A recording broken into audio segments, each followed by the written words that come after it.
ការដែលនាំយកសិល្បៈទៅសហគមន៍ខ្ញុំតែងតែក្តុកក្តួលពីព្រោះខ្ញុំតែងតែឃើញនឹងទទួលដឹងថាសិល្បៈនៅទីដាច់ស្រយាលហាក់ដូចជាត្រូវបានបោះបង់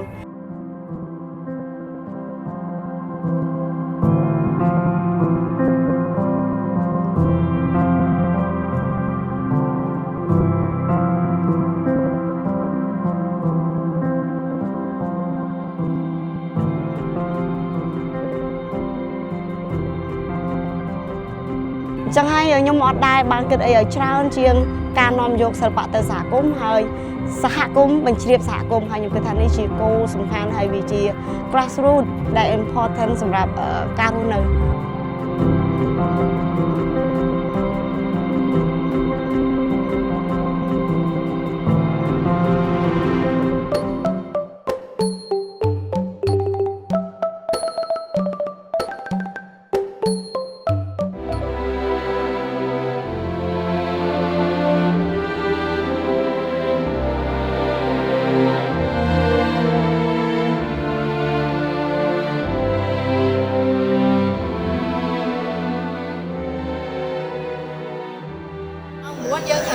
យើងត្រូវបកគលកាមេរ៉ាយកកាមេរ៉ាដែលណាថតឲ្យមុនមានរូបឲ្យមុនយកកាមេរ៉ាមកមុនឲ្យអ្នកគ្រូដើម្បីគោលដៅសំខាន់របស់សិល្បៈពនេចរគឺយើងចង់នាំយកចំណេះដឹងហើយនឹងបទពិសោធន៍ផ្នែកសិល្បៈទៅចែករំលែកនៅក្នុងតំបន់ជាពិសេសតំបន់ដែលដាច់ស្រយាលហើយពួកគាត់មិនសូវបានមានឱកាសទទួលយកការចែករំលែកក៏ដូចជាសិក្ខាសាលាទាំងនេះយើងបើកហើយនៅបើកហើយកុំភ្លេចបើកអាឡែននេះគម្របឡែនបើកឲ្យទុកឲ្យស្រួលប្រយ័ត្នបាត់ខ្ញុំបានបង្ហាត់ដល់ក្មេងៗនៅតេតងជាមួយនឹងការរៀបចំกระดาษក្នុងការគូខ្ញុំក៏បានណែនាំពួកគាត់តេតងជាមួយនឹងការរៀบចំផ្ទាំងរូបដើម្បីឲ្យវាស៊ីជាមួយនឹងផ្ទាំងกระดาษរួចហើយនឹងការប្រើពណ៌បាទអញ្ចឹងប្រើយ៉ាងម៉េចឲ្យវាស៊ីជាមួយនឹងផ្ទៃกระดาษបាទទាំងกระดาษប្រឈរនិងกระดาษផ្ដេកខ្ញុំទីចំណេះដឹងហ្នឹងឲ្យពួកគាត់ដើម្បីឲ្យពួកគាត់យកអាហ្នឹងទៅប្រើប្រាស់នៅក្នុងពេលណាដែលគាត់ចាំបាច់ដែលត្រូវធ្វើសម្រាប់ផលប្រយោជន៍សហគមន៍គឺគាត់អាចយកអាហ្នឹងទៅផ្ទេរដល់ក្មេងៗឬក៏ពេលដែលគាត់ចាប់ផ្ដើមគូឬក៏ធ្វើអ្វីមួយឬក៏ចាប់ប្លង់អ្វីមួយនៅក្នុងសហគមន៍អញ្ចឹងគាត់មានមូលដ្ឋានគ្រឹះដែលចេញពីផ្នែកគំនូរនេះឯងសិល្បៈពនេចរនេះគឺមានអត្ថន័យយ៉ាងជ្រាលជ្រៅបំផុតសម្រាប់យុវជនទាំងអស់ដើម្បីឲ្យងាកមកសិក្សារៀនសូត្រចាប់ជំនាញនិងចំណេះដឹងរបស់ខ្លួនឲ្យបានដើម្បីកែខៃច្នៃជីវិតរបស់ខ្លួនឯងហ្នឹងឲ្យបានល្អប្រសើរអរគុណដែរចំពោះក្រុមសិល្បៈពនេចរដែលបានមកផ្សព្វផ្សាយក៏ដូចជាបានបង្រៀនឬក៏បញ្យលបណ្ដុះបណ្ដាលឲ្យគាត់មានគំនិតនិងទស្សនៈស្វែងយល់អំពីវប្បធម៌សិល្បៈក្នុងចំណោមទាំង4នេះសិតតែជាមុខជំនាញដ៏វិសេសវិសាលសម្រាប់បងប្អូនយកទៅស្វែងរកអនាគតរបស់ខ្លួនពីព្រោះបច្ចុប្បន្នសម័យបច្ចុប្បន្នគេហៅថាសម័យជឿនលឿនយើងមិនអាចស្រោបយកនៅអ្វីដែលភាពអន់ថយពីយូរពីយើងមកយកមកធ្វើការប្រចាំជីវិតទេគឺត្រូវតែអភិវឌ្ឍសមត្ថភាពរបស់ខ្លួនរឿងដែលពួកខ្ញុំអត់ខកបំណងទាំងខ្ញុំដែរគឺការយកសិល្បៈទៅដល់សហគមន៍ហើយរឹតតែមានភាពកក់ក្ដៅទៀតនៅពេលដែលបានឮលោកគ្រូអ្នកគ្រូហើយនឹងសិស្សសានុសិស្សទាំងអស់និយាយកោតសរសើរពីទំនាក់ទំនងពីការបទពិសោធន៍ដែលពួកគាត់ទទួលបានខ្ញុំថ្ងៃចាបាទថ្ងៃមុនណាកូនចូលចិត្តជាមោទនភាពណាដែលយើងបានធ្វើវាមកដល់ថ្ងៃនេះជាមួយនឹងភាពស្វាហាប់ស្មោះត្រង់ពីមុនយើងបាននៅឆ្នាំ2020បានចាប់ផ្ដើមនៅខេត្តកំពតហើយនៅខេត្តសៀមរាបកាលពីនោះយើងផ្ដោតទៅលើសិល្បៈជាសំខាន់មែនទែនយើងចង់ឲ្យសិស្សទាំងអស់គាត់សប្បាយនឹងការអនុវត្តសិល្បៈនឹងការទទួលយកបទពិសោធន៍សិល្បៈដែលមានទម្រង់ផ្សេងៗគ្នាហើយនឹងប្លែកៗដែលគាត់មិនធ្លាប់ជួបប៉ុន្តែដោយឡែកនៅឆ្នាំ2024នេះគឺយើងបាននាំយកសិល្បៈដូចគ្នាហើយទម្រង់ផ្សេងៗគ្នាដែរប៉ុន្តែភ្ជាប់មកជាមួយនឹងប្រធានបទសហគមន៍និងបរិស្ថានហើយយើងក៏ព្យាយាមបញ្ជ្រាប ពួកគាត់តាមរយៈការចូលរួមសិក្ខាសាលាទាំង4ដែលសិក្ខាសាលាទាំងនោះមានដូចជាសិក្ខាសាលាវីដេអូសិក្ខាសាលារូបថតសិក្ខាសាលាគំនូរចិត្តសិក្ខាសាលាគំនូរ សម្រាប់ការសង្កេតនិងបទពិសោធន៍ដែលខ្ញុំមើលឃើញពីសិស្សដែលបានចូលរួមសិក្ខាសាលាទាំង3ខេត្តឃើញថាគាត់មានការចាប់អារម្មណ៍ច្រើនពីការធ្វើវីដេអូយើងមិនត្រឹមតែណែនាំឲ្យគាត់ចេះធ្វើអ្វីថាពីវិធីធ្វើឯងប៉ុន្តែយើងក៏ផ្ដល់នៅពេលវេលាឲ្យគាត់សម្រាប់បញ្ចេញភាពច្នៃប្រឌិតរបស់គាត់ក្តីស្រមៃព្រោះដោយសារតែក្នុងជំនាញផ្នែកនេះគឺត្រូវការបង្ហាញពីក្តីស្រមៃនិងភាពច្នៃប្រឌិតដែលពួកគាត់មាន ថ្ងៃនេះខ្ញុំពិតជាមានអារម្មណ៍រំភើបសប្បាយនិងរីករាយដែលបាន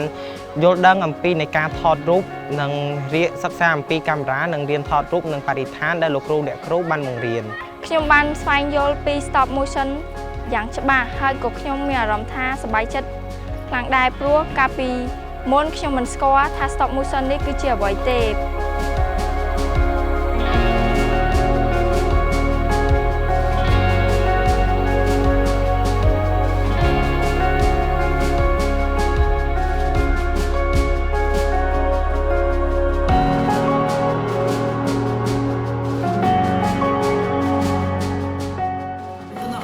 ខ្ញុំបាទក៏សូមជំនួសមកឲ្យបាទក្រុម City សូមចត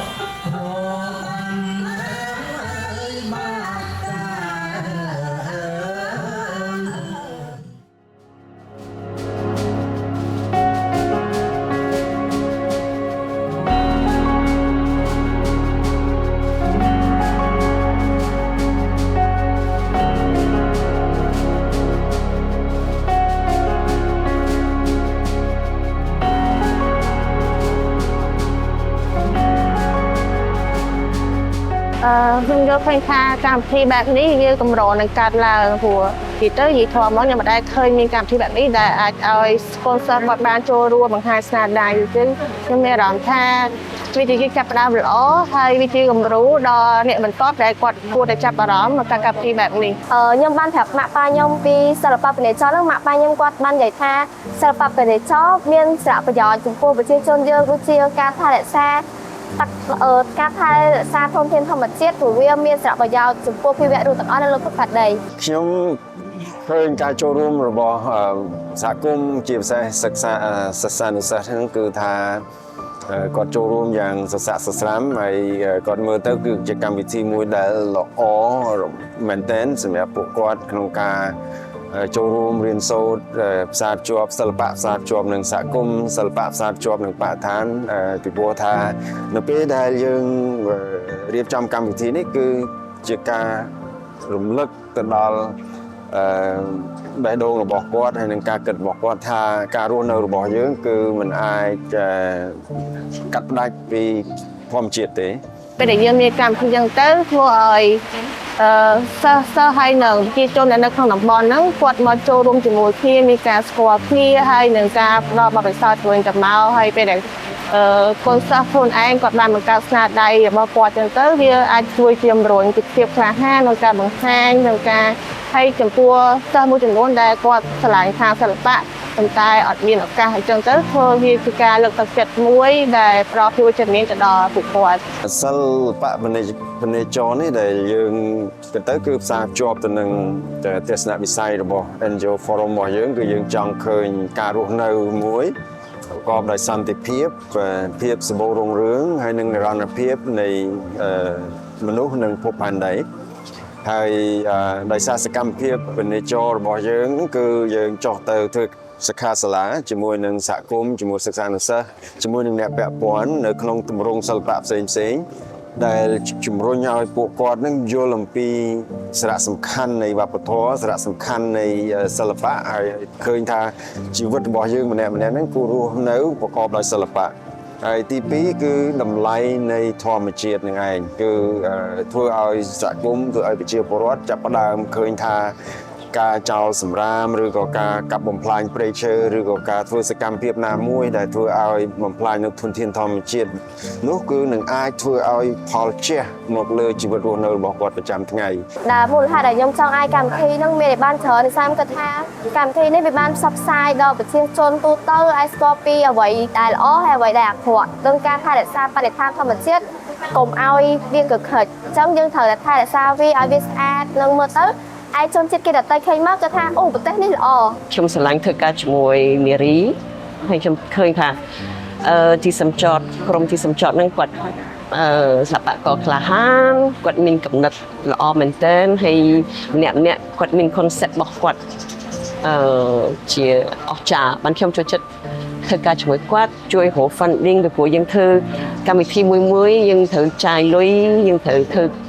ចេញពីភ្នំពេញមកដល់ខេត្តមួយអញ្ចឹងចូលឆ្ងាយដែរ ចំពោះខ្ញុំមានការរីករាយនឹងការដឹងគុណពីខ្លាំងចំពោះសិល្បៈពាណិជ្ជដែលបង្កើតកម្មវិធីនេះឡើងព្រោះវាបានខ្ញុំមើលឃើញថាវាបានជួយសិស្សច្រើនខ្លាំងមែនទែនផ្ដល់ភាពវិជ្ជមាននិងការចងចាំដ៏ល្អដល់ពួកគាត់ពីការលើកទឹកចិត្តឲ្យអ្នកដែលឆ្លាញ់សិល្បៈហ្នឹងបន្តធ្វើសិល្បៈហើយទី2ហ្នឹងគឺជាកម្មវិធីមួយដែលអាចផ្សព្វផ្សាយចំណេះដឹងអំពីបរិស្ថានអំពីប្រធានបទដែលសំខាន់ទៅកាន់កូនសិស្ស ចុងក្រោយខ្ញុំសូមអរគុណដល់លោកគ្រូអ្នកគ្រូនិងក្រុមដែលគាត់បានបង្កើតសិល្បៈពាណិជ្ជនេះមកខ្ញុំសូមឲ្យគាត់តស៊ូប្រឹងប្រែងនិងគាត់ល្អខ្លាំងចំពោះការបង្កើតសិល្បៈពាណិជ្ជហ្នឹង ខ្ញុំជាតិក្រោយទៀតចង់បកស្រាយ នៅលើខាងផ្នែកជលផលហើយរីឯនេះខាងបរិស្ថាន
ចប់ខ្ញុំសង្ឃឹមថា